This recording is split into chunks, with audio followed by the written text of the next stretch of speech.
Welcome to the Chronically Healthy Life Show. When you hear the word chronically, do you automatically associate it with chronic disease? We all do. It's been programmed right into us. But what if we flip that whole idea on its head? Let's discover how we can create chronic health in our bodies, our minds, our finances, our relationships, and of course, in our lives. Welcome to the place where chronically means healthy, wealthy, joyful, and ridiculously alive. Let's flip the script together. And today we have Kristy Boyd Johnson, normally, which is our co-host for the show. And for the last few weeks, we've been doing almost like little highlights of our chronic health collective coaches.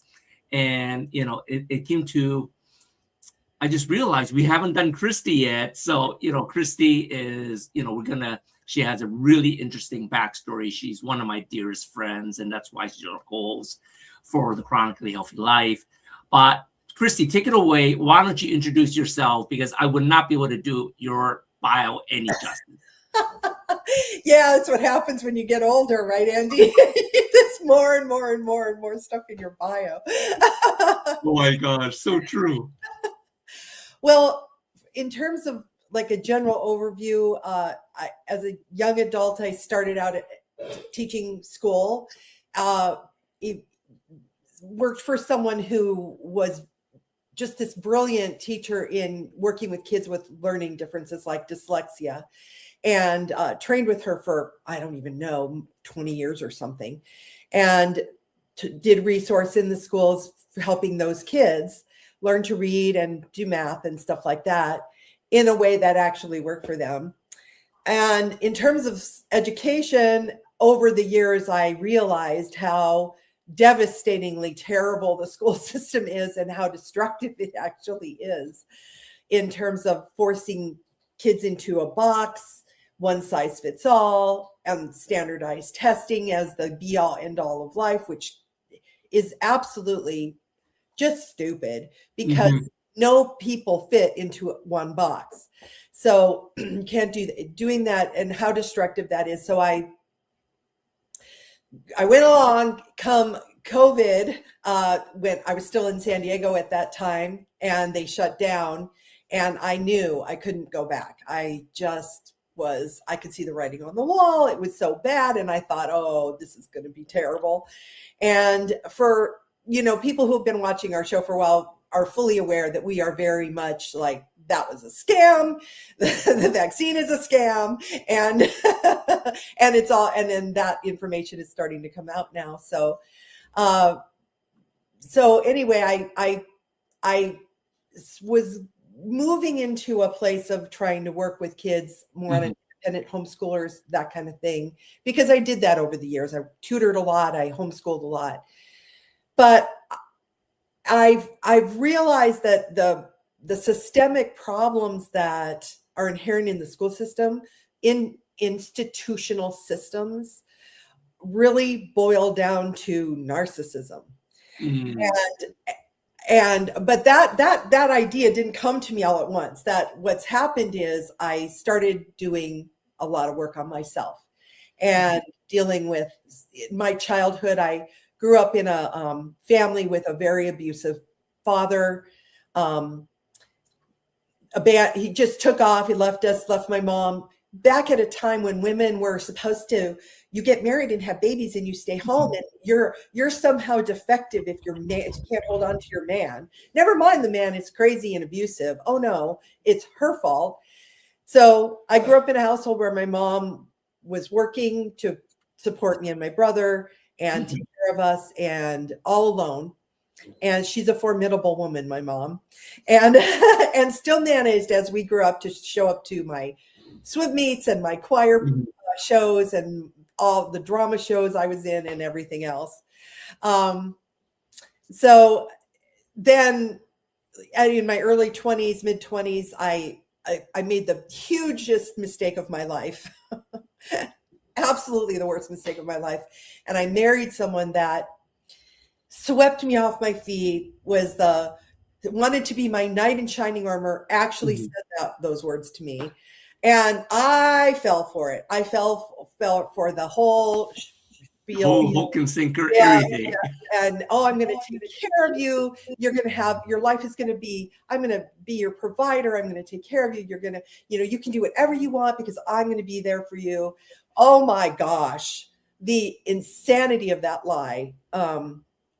Because as soon as he got that ring on my finger, it got bad. It got bad. And I was married, legally married for 8 years. For those first year or two, it got worse and worse. And I didn't know what was going on. I kept saying, it's my fault. I have to work harder. He's telling me that I'm doing these things that are making him unhappy. And that phrase, "you're making me unhappy," didn't resonate with me because I was like, wait a minute, where's your responsibility for your own self? That was always in the back of my mind. And then when I started speaking out, that's when it got physically abusive because if I can't get you to shut up by yelling at you, then I'm going to hit you. And so I spent many a night locked in the bathroom, just hoping like he wouldn't break the door down, and which he never did, thank goodness. And then something in me, this did not happen overnight, but something in me started shifting. I heard this phrase, "love is a verb."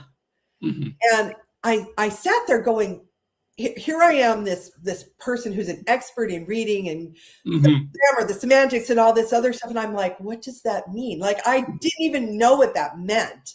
Well, verbs, of course, are action words. It means love is shown in actions, not in what they say. It's what they do, right? Right. So I'm like, wait a minute, I'm getting hit. I'm getting screamed at. I'm getting, this can't be. And it finally started to gel in there. And it took about a year of me just detaching, like stop reacting to the things he did to provoke me. I remember one time he came in and he was standing there trying to provoke me. And I just went like this.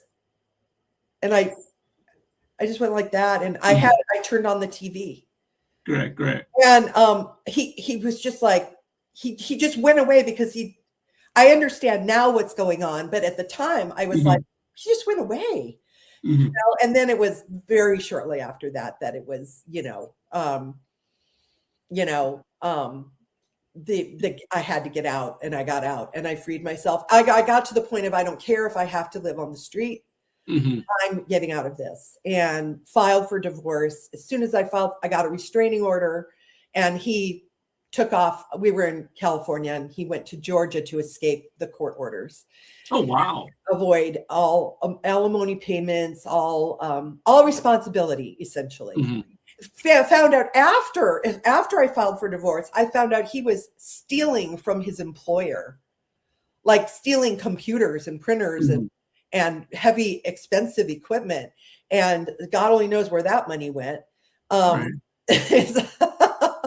So anyway, that's when I went back to teaching, et cetera, and started really.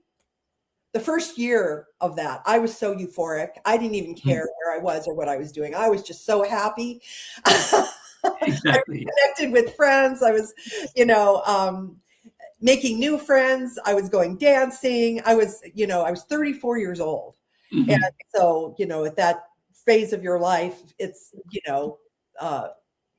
I started dating again. Didn't like the pool of men that I was attracting, so stopped dating after a couple of years of that. 2 marriage proposals that both screamed to me like, this is going to be a repeat. Don't do it. And so got out of those, and just have been, gradually. I started writing books for the kids and started publishing. I published one middle grade book that I've since pulled and renamed, and just kind of like, but then come fast forward to recent years since 2020. The shift in me with the narcissism, like becoming aware of it, came with I was doing research. I just was like, I was doing work on myself. I was like, I have to understand where this came from. How did I attract these things, these bad things into my life? Why is it that every time I go out with a man, I start seeing these same patterns of, on the first date, they're in love with me, madly in love with me. Wait, that can't be right. They know who I am, you know, when I haven't even been allowed to say 2 words, you know. And so I started looking at it, and the pieces started to connect, and I started looking into what it is, starting with the patterns of narcissism. And the number one pattern, the first thing you see is the love bombing. Oh, you're beautiful. You're fantastic. I wish I'd met you 20 years ago. Oh, you know, my whole life, it's all about them, but it feels like love at you. But it's still, if you listen to the words, it's all about them. Everything in my life would have been different if I'd met you before. You would have fixed me. You would have been perfect for me. Blah, blah, blah, blah, blah, blah, blah. It goes on and on and on. And yeah, so that I started noticing, because that was what was happening institutionally. That, you know, there's this like love bombing phase at the beginning, and then they get you in, and then it's like, oh, well, we need more from you. We need more from you. We need more from you. We're not going to pay you, but we need more from you. We need more. What do you mean you're complaining because you are spending 12-hour days here? You know, you do more. We're gonna get rid of this teacher, and you're gonna take her class. Now you have 50 students, and I did at one point 50 kids in my classroom. No kidding. Because they wouldn't hire another teacher. That it was a 7-8 combo, and we had 3 teachers, and we needed a 4th. Each of us had 50 kids, and it was ridiculous. And they don't care. And I just have, so I've evolved into, and I started talking to people. I started talking to people about narcissism, and like, oh, they're love bombing you. Oh, they're gaslighting you. Oh, they're triangulation. Little kids do that naturally. I'm going to ask mommy, and if she says no, I'll go ask daddy, and he'll say yes. And that's triangulation, right? Okay. It doesn't work if the parents go, okay, we're agreeing that it's a no or a yes, whichever, and that we're a united front, and then the child, that actually provides a stable boundary for the child. They don't learn to triangulate people against each other, because then mommy yells at daddy, and daddy yells back at mommy, and they're not looking at the kid who caused the problem. That's what a narcissist does. Oh, Andy, you said this, but do you know Minna said that? Like, if I would never do that to you and Minna, because you guys are my friends and I love you and I don't triangulate. But, you know, instead of looking at me and the fact that I did something nasty, you guys should look at each other and fight. And I'll sit back and go, I'm a puppet master. I love that. Which is pretty much how I felt when I was married. I've known you for so many years now, and this is really the first time I heard your backstory. I know you were married before. I didn't know about the backstory there, you know, and I knew you didn't have a good relationship with your father. But once again, I didn't know how bad it was, right? So there was a lot of signs there, you know, that gets imprinted on people, and a lot of these things we don't realize, right? It's like, you sort of like what you said, you did a lot of personal development over the last few years, but it's sort of like you replicate what you see, right? It just sort of like kids. And, you know, I'm so happy that, you know, you got out of that marriage, you know, pretty quick, right? Because a lot of women get stuck on it forever. Like that's how my mom was. And mind you, my mom was a narcissist. Now that I know what narcissism is, but, you know, it's very interesting. So I know right after you got, you know, divorced, you went back into your love of teaching. And then obviously from those 20, 30 years, a lot has changed because your passion was kids. When we come back, I love to hear how that transitioned, you know, like what was the turning point? Because I think a lot of people are afraid of change, So I really want to hear a little bit more on, what got you to really step outside your comfort zone and really dive into what you believe in. But we'll be right back after these messages.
When you look in the mirror, do you see skin that's just dry, tired, and stressed? It's time for a new ritual. Introducing Deep Love, the blue botanical face cream by Coolness. We've captured their tranquil essence of blue botanicals in a cloud-soft formula that deeply soothes irritation and restores your natural, healthy glow. This isn't just skincare, it's an act of self-care. It's Deep Love. Find your calm only at coolness.com. Scan the QR code now to visit our website. Welcome back to Chronically Healthy Life. I'm joined here with my dear friend and co-host normally, Kristy Boyd Johnson. And in the first segment, she shared a little bit of what I like to call the backstory of what we do, why we love what we do. And it's interesting because we're doing basically highlight pieces of all our Chronic Health Collective coaches. And of course, Kristy's one of them. And we're on our second year on our Chronic Health Collective. And in our first year Chronic Health Collective, Kristy, you were doing what you're passionate about is helping children with Barefoot Learning Club. Can you tell us a little bit more about where that started and how that pivoted to where you are today? Yeah. So I was thinking about, I have so many stories of times that I advocated for kids because I worked with kids with learning differences. Yes. And, but there's one in particular. I was homeschooling a boy. His parents had pulled him out of school when he was 8 because he was ill and couldn't attend school. He was missing so much. So they hired me to teach him at home.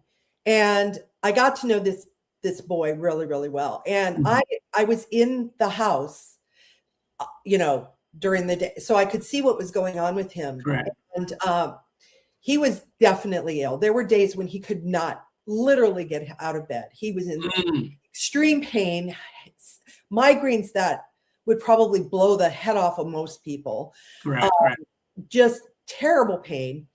And so I got him under an IEP. IEP in teacher world is individualized education plan, and it's for kids with learning differences. With the homeschool, and the supervisory teacher that we worked with was she was the equivalent of me that worked at the school. She was the one I would bring. Every Friday we'd bring all his work to her. Okay. Anyway, but then when he shifted to high school, it was because in California it's K-8, and then high school operates on a different district. We had to go through this ordeal again. Well, at that point, we had found out that he was a celiac, which after I don't even know how many doctors these parents took this kid to, never once did they ask about food or for food allergies, but we figured it out through another way, another means. And he didn't want to accept that. He didn't want to accept that he couldn't eat his bagel every day. So I made a barter with him that I would go gluten-free with him, and we would try it and see what happened. And I said, I'll support you and I'll do it too. So we, you know, and the idea was, look, we'll give it 2 weeks, say, and if you feel better, then we know we're on the right track. And then if we'll keep doing it, and if you feel better and better and better, we know we're on the right track. Right. You don't get better, we know we have to keep looking. Well, he thought that over and decided to do that. And that's how we found out he was a celiac, because he went gluten-free and started getting better, and then got better and got better. And this boy emerged.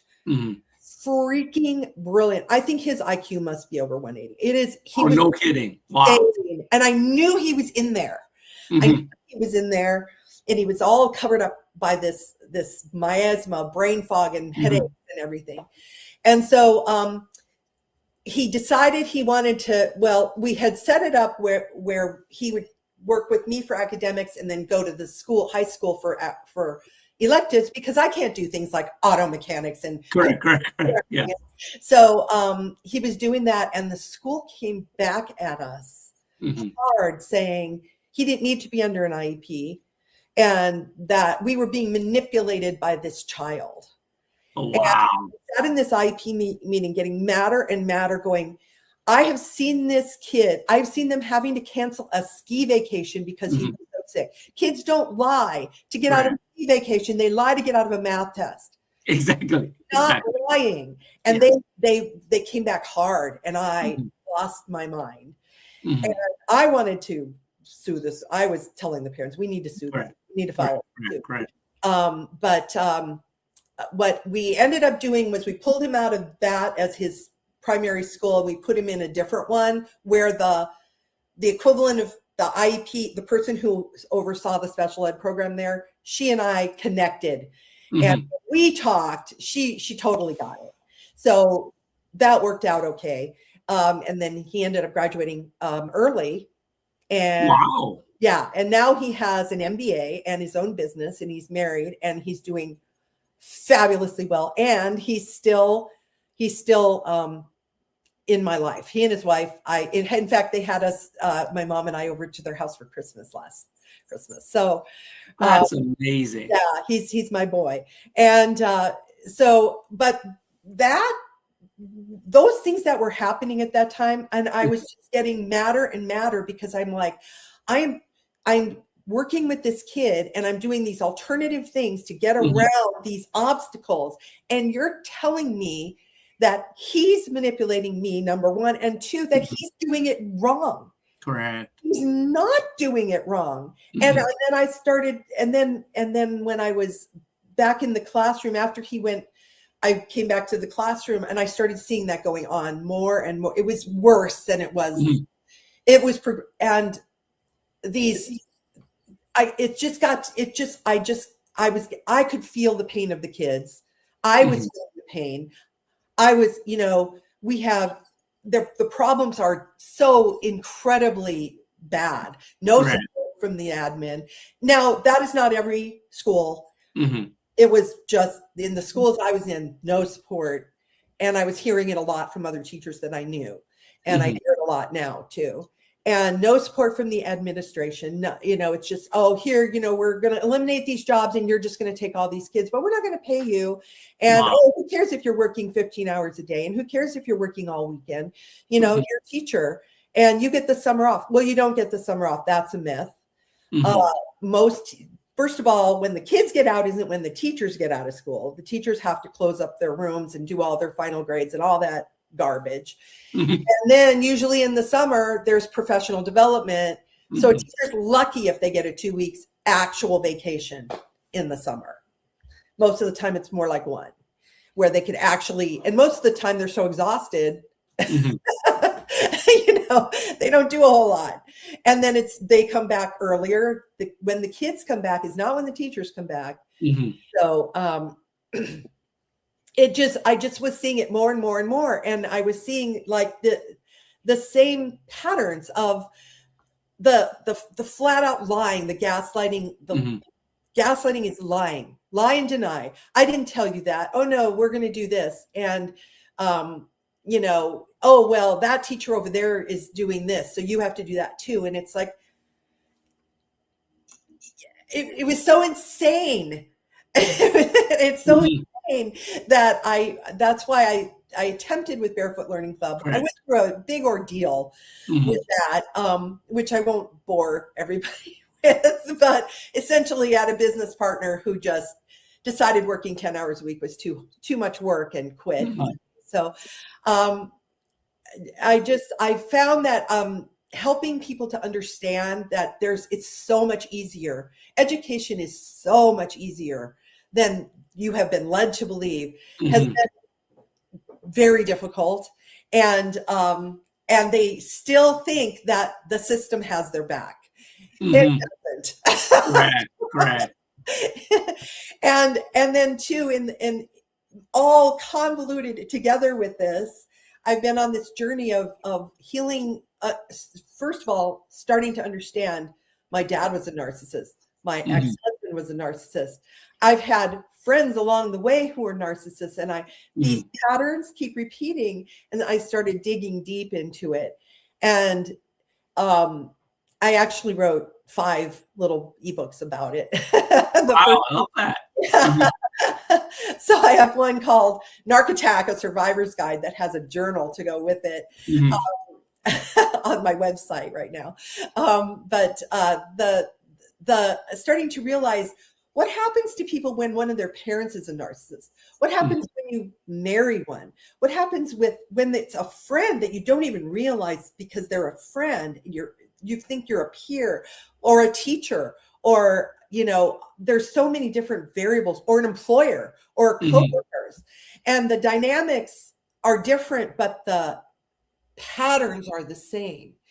And the number one thing that has accelerated my healing is support, because if talking about it, well, like you, I was talking about it with you, and you started realizing that your mom has patterns, and all of a sudden these healing things happen. They just happen like almost instantly, like, oh, that's what it is. Click, click, click, click. The pattern starts to fall into place. Like, oh, no wonder I could never do anything right. My dad was dark. He was invested in me being wrong. Oh, no wonder, when he couldn't control me, my big mouth, because I am outspoken. I get hit to shut me up. I wasn't towing the line. I wasn't falling for the gaslighting. So you escalate into violence, more violent. Well, emotional violence is violence. Yes. Escalate to physical violence. Right. And so as I've done this, I've realized the real problem is that we have our whole society is built on narcissism. And so, but it starts with us going, wait a minute, because narcs program us. They program us to always be on eggshells, always be watching. We learn to be on high alert. Our nervous systems are on high alert all the time. Like, is he coming in hot? Is he coming in nice? What's today going to be? That was how it was in my childhood, when my dad would actually show up after being gone. It was like, what's happening here? What do we hide? Do we run? Do we leave the house? Or is he going to take us out for pizza? We never knew. And so, and every narc is different, of course. Females are different from males. And, but the patterns, the essential patterns are the same. And when you start realizing what they're doing, and how to not fall for it, life gets better. Like, for example, with my ex, when I started the detachment period, which I didn't know I was doing, but it turned out to be the right thing, stopped engaging. You know, he just start on me and I'd just be like, okay. Correct. Come to find out I think that's called the gray rock method, where you just don't give them anything. It's like, okay, I hear you. No emotional reaction, because that's ultimately what they want, is an emotional reaction. Correct. That's how and then if you look at it, family, friends in your life, then you look at it at a higher level, your work or school, the systemic, they do the same exact thing. And then higher up for government, it's like fear, be afraid, we're going to do all these things to you and you have no control. Yeah, I think I do have a choice over my own life. that is so amazing, because I really want to put it out there. You know, when we talk about chronically healthy life, you know, we talk about living healthy in all aspects of life. A lot of people think it's just like, you know, exercise and food, but relationships, your career, right, professionally, you know, family, it's all very important. And a lot of people, they get stuck doing what they think they're supposed to be doing. Yeah. Right. You know what I'm saying? So it's sort of like you know, from your journey, it's like you saw, you know, kids were suffering. It's like, I love, you know, I love that you love helping kids. Yeah. But at some point, it wasn't what your purpose is. Right. I think a lot of people, there's a lot of these signs and symptoms. You know, I'm a very big person, you know, about the, you know, power of attraction. Right. There's always signs telling you this is the way, you know, almost like from Star Wars, from Rock. But, you know, it's just interesting that over these years, you had all these signs, like your dad, you know, your ex-husband, but it didn't really start showing up until you actually sat back, you know, start doing some, you know, professional development on ourselves, right? Because we're always trying to improve someone else. We never improve ourselves. And once you start improving yourself, that's when the magic happens. It's right. And it was me looking at myself going, why do I keep attracting people? Why do I keep finding myself in a situation with these people who are doing these things? And I feel bad and I feel sick and I don't want to go back to that job. And I'm just like, getting out of bed in the morning is, you know, can I get an excuse to stay home from work today? You know, and that, what kind of a life is that? That's not why we're on this planet. We're not here to live a life of pain and agony and stress. That's been inflicted on us and on ourselves, because somewhere along the line we accepted it, which as children, we have to accept it. You know, we don't really have a choice when we're little, but as we grow, we can make new choices. So I think that's why I decided to kind of segue into Narc Detox Club, because I think providing support and encouragement to people as they start to put these pieces together in their lives and step into their power is going to be transformative. Not only it's transformative for each person who transforms, adds power. And then collectively we become unstoppable. We become a force. And we need that now. Exactly. I love that. I love that. When we come back, I want to dive in what narcissism really is, because not everyone knew what that means. I definitely didn't, right? It's like I said, you know, until talking to you more about it and listening to all your training about it. That's how I realized my mom's a narc. You know, I'll never tell that to her face. But I really want to dive into a little bit more in, you know, in the third segment, you know, what, you know, the Narc Detox Club is all about. We'll be right back after this. Everything we're made of contains light. From the sun that feeds our world to the energy that flows within us. With LifeWave X39, we've found a way to put that light to work. With X39, We achieved something remarkable in the field of wellness and science that others could not. By utilizing LifeWave's unique patented technology, X39 uses light to elevate GHK-Cu, a copper peptide known to support overall health and wellness. Unlike traditional light therapy, X39 uses the body's own infrared light to naturally increase vitality. By gently stimulating the skin with light, our non-invasive, non-transdermal X39 patches help you conquer your active lifestyle and pave a new way to vibrant health. Becoming a powerhouse is easier than you think. It all starts with your body and a little help from light. Place one LifeWave X39 patch on the body. Apply the patch to clean, dry skin in the morning. Patches may be worn for up to 12 hours before discarding. Keep well hydrated while using this product. Harness your natural potential. Reclaim youthful energy. Live long, live well, live young with LifeWave X39. Be the light. LifeWave.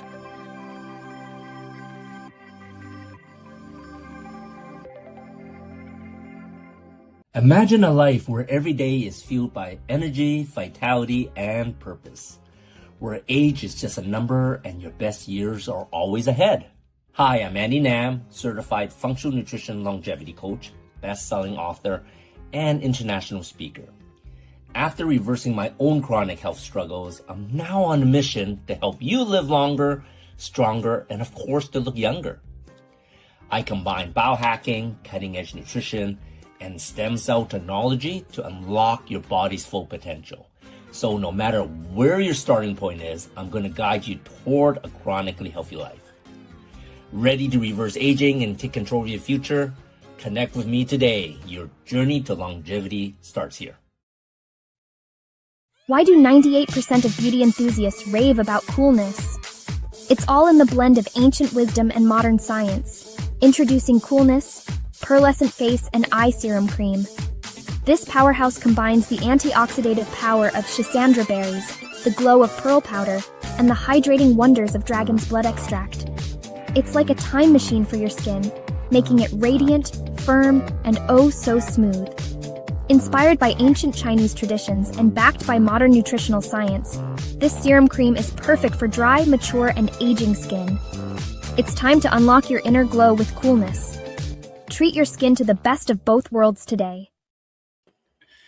Welcome back to Chronically Healthy Life. Kristy, can you tell everyone out there, what does narcissism actually mean, and how do you spot people that are narcissistic? Oh, that's a big question. Well, first of all, narcissism, there is a difference between narcissistic personality disorder, NPD, which is a diagnosed narcissist in psychological or psychiatric terms. So it can be a disorder. Yeah. It can, and then there's also the level of people who are narcissistic, mm-hmm. and they use the same strategies and manipulations without necessarily. Those are the people that could possibly change if they took responsibility mm-hmm. for themselves. So we see so much narcissism because the manipulation techniques work. Mm-hmm. And so they use them. But NPD itself, I think it's estimated 6 to 8% of the population or something. Oh, wow. It's much higher than I thought. Mm-hmm. Yeah, which actual NPD. I personally think you see that a lot in these organizations that are doing harm. That makes sense. Okay. Intentional harm, like, with the COVID thing. But anyway, to give you just a basic idea. So in terms of, it's different with parents, but mm-hmm. if you meet someone And on the first meeting, like say you decide to go to lunch, and whether it's a potential date or just a friend, and you're getting, all of a sudden they're just like, oh my God, you're just so amazing. Where have you been all my life? I love you so much. You're fantastic. And you're going to be my best friend. And, oh, I can see what our children are going to look like. You know, things like that. Wow. Okay. Yes. It's called love bombing. And love bombing feels good. You know, it feels good. They are just dumping it on you. But the problem is that it's, one, it's fake. And two, it's a screaming red flag that you're dealing with someone who I will just say is narcissistic, because it's hard to know otherwise. And because they can't possibly know you that well in an hour lunch. They just can't, or on a date where you're having dinner together or something like that. It's just not realistic. It's not, you can't lump a whole human and their whole personality and their whole life into an hour and know them. So it's it's much more if you're getting, you know what, I've really enjoyed this, and I would really like to get to know you better. Hey, Andy, this was a great lunch. Next time, let's go to dinner. That's appropriate. That's appropriate. It's like, I'd like to get to know you better too. And that's the first big screaming red flag. Then, and then love bombing will continue for a while. Love bombing, because love bombing is what hooks you. It's the hook. It feels good. It does feel good. Of course, it feels good to have someone tell you they love you and that they admire you and that they think you're attractive, or whatever it is that they're telling you. You know, brilliant, attractive, amazing, whatever. So that can go on for a while. And then, so let's move ahead. Like, say you're hooked now. Say you're fully dating this person. Then starts some of the gaslighting. Like, gaslighting is like, well, one of the things that happened to me is my friends at work, the job that I had when I was married was not teaching, because I wasn't allowed to teach when I was married. Oh, wow. Okay. My coworkers hated him. They'd be like, what are you doing with him? And I would hear people say, what is she doing with him? With this disgust. And I was like, why did they hate? And he knew it. He could feel it. Correct. So this gaslighting started in terms of, those people hate you. Those people are trying to stab you in the back. They're trying to make you quit your job. They're trying to make me out to be the bad guy. Never mind that he was the bad guy. Correct. You see the manipulation, right? Yeah. And there's always this feeling of it's me. It's never me. It's like, it seems like it's about me, but it's not. It seems like it's about you, but it's really about them. And so it's good to take a step back and go, wait, who are we really talking about here? I don't want to, you can't hang out with your friends anymore because they don't like me. Okay. Things like that. And then the other thing about gaslighting is the lie. So they will do something right in front of you. In the middle part of the really worst parts of, after he started getting really violent with me, he would actually have phone sex in front of me. Oh, wow. I would call him out on it, and he would look at me and go, I'm not doing that. Gaslighting. The movie Gaslight that Alfred Hitchcock made, that's how it got its name, from that word, because that's what it is. They deny your reality right to your face, and they don't even blink. I saw you. No, you didn't. I didn't do that. I heard you. I saw you. No, that's not true. You're imagining it. You're crazy. I'm beginning to be really concerned about how crazy you are. You're getting really irrational. Maybe we need to get you some help. Those are things that were actually said to me. So that is a big one. Correct. The gaslighting, the lie, I call it lie and deny, and it's everything. It's everything, So and then triangulation we talked about. That's pitting pitting two people against each other to avoid them looking at you. Correct. I call it the Wizard of Oz effect. Pay no attention to the man behind the curtain. Look at this illusion that I've created. Correct. And that, to me, that makes them feel like the puppet master, like all the strings, I have control over you. And they will be very, very happy when they feel like they're manipulating the people around them. So you can see that evidence in cult leaders. Correct. That's a big one, cult leaders, or any group where the dynamic is this one guru person is at the top and everybody else has to serve them. So that's where you'll see that kind of in an extreme, the triangulation. So when it comes to narcissistic people, it doesn't just show up in relationships, right? Because you mentioned, like teachers do it, your boss, you see it at work, you even see it at your friends, right? Like, your best friends that you think is your best friend may not be your best friend. Right. So a lot of those strategies, I guess, it's almost a skill for them, right? These strategies that they do to get their way. Yeah. Right. Like what are some good ways for you to see those and recognize it and then not react to it, right? Because you mentioned it's very important not to react to it, because I think most of us are so, I don't even know if it's a word, it's actually a word, but we're so reactive when someone does something, like they poke the bear and then you're gonna bite back. That's usually how most people's reactions are.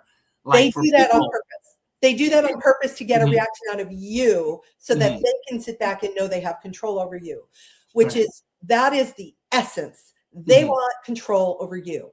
So not reacting takes that away. And it is hard because all of us who have had narc parents or been subjected to this in all these different forms, we get reactive because we're like, wait, that's not true. We're trying to be truthful and we're being told we're crazy. Correct. So it starts with listen to your gut.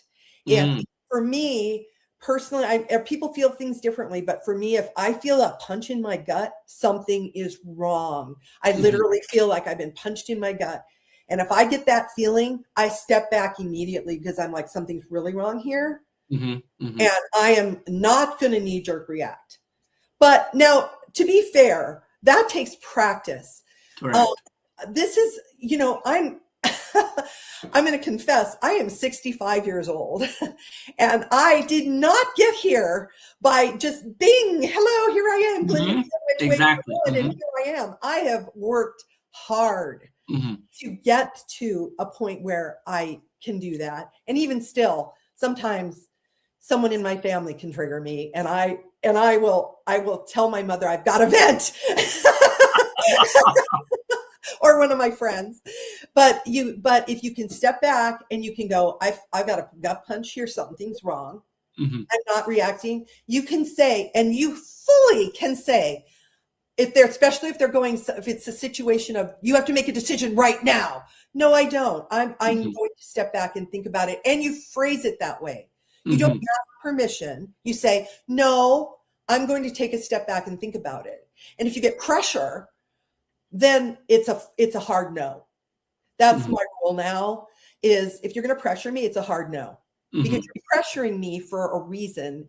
Correct. And if you really had my best interests at heart, you would allow me the space to think. Correct. That makes sense. Yes. And the other thing is, if they can't get an emotional reaction out of you, and again, it depends what the situation is, but a lot of times they'll move on to someone else. Like I heard this story from someone who put a story in one of my books.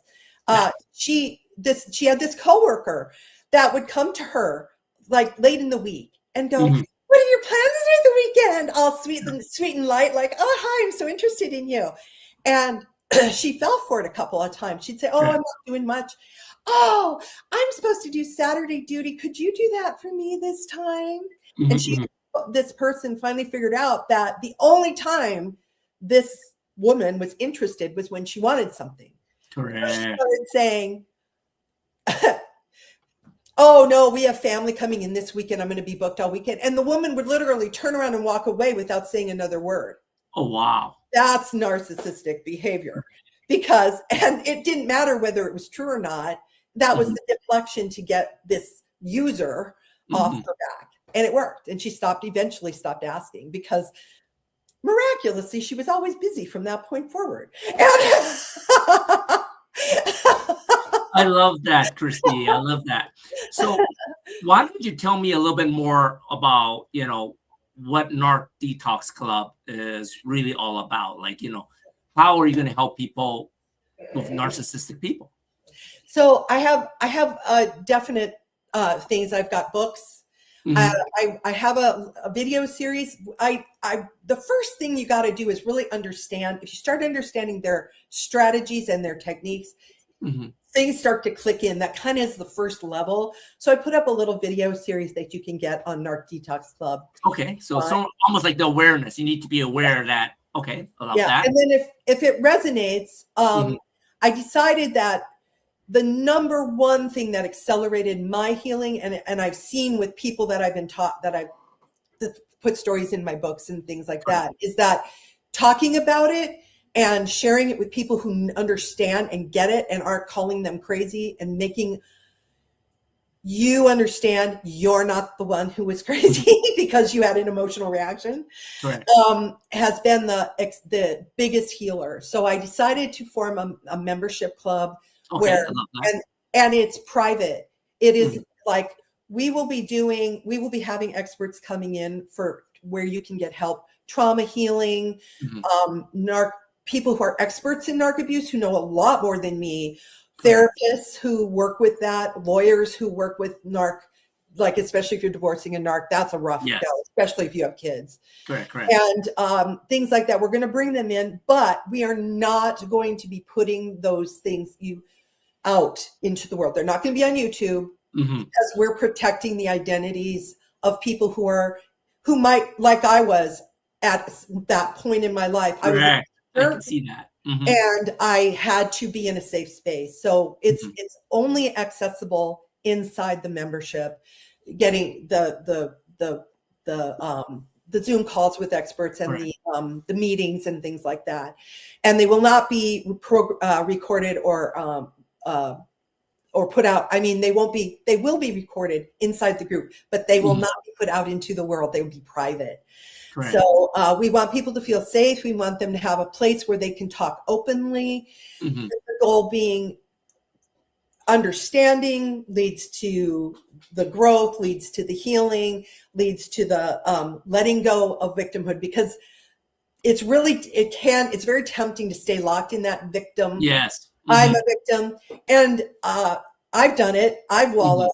I realized I would rather be happy than wallow. So I want people to get to the place where they can be happy and thrive in their lives. Correct.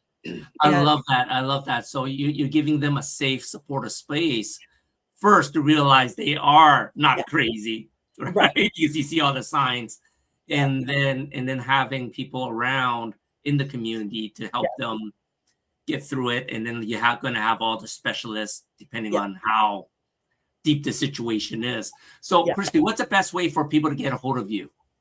Well, narcdetoxclub.com is my website, which is up and ready to go. My email is narcdetoxclub@gmail.com. You can find me on LinkedIn. It's my name, Kristy Boyd Johnson, which has to go under construction again. I haven't dated that yet. But really email me, or just you can reach me through the website. It's up, it's running. You can go there right now today and join the membership if you want. We have if you're ready and you're just like want to dive in, or you can just get the video and start there, and it has PDF downloads that go with it. So I love that. I think it's so important because, like I said, I don't think too many people know what narcissism is, right? So, I encourage everyone to go to Narc Detox Club, watch your introductory video. So at least now you're aware of it. Because like I said, I've been around narcissistic people all my life. And I just thought, well, they're just a bunch of a-holes around me all the time. Right. And then I get triggered and I become that a-hole. But and that's what they do. They do that too intentionally. Yeah. Exactly. So I encourage everyone, please check out Narc Detox Club. And reach out to Kristy if there's any questions. And I'm sure the membership's going to be amazing for a lot of people that you don't need to feel alone anymore, right? So you don't have to be. You are not alone, and you are not crazy. Exactly. You are not. I love that so much. Well, that's a wrap for this episode. Join us here every 7 p.m. CST on e360tv.com on the Vitality TV network, or you can watch replays at youtube.com/Chronically Healthy Life. And of course, please reach out to me at Longevity with Andy. Let's get my contact information on there if there's any questions at all that has to do with living a chronically healthy life.